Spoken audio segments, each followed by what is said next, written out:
اهلا يا اهلا. باكر عيد ميلادك صديقي، كل عام وانت بخير. باكر عيد ميلاده.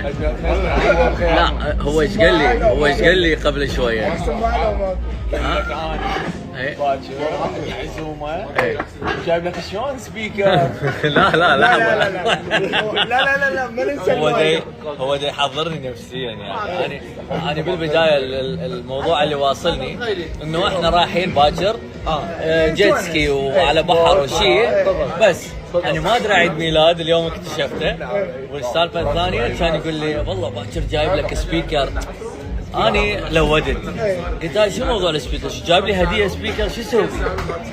كان يقول لي ويا مايك. قلت له حلو عيد ميلاده ومايك عيش حياتك كلش. باكر ان شاء الله نشتاق السيد باكر. باكر راح يشتاقوا لي هواي، حتى على اليوتيوب ما راح اخليه يشوفني.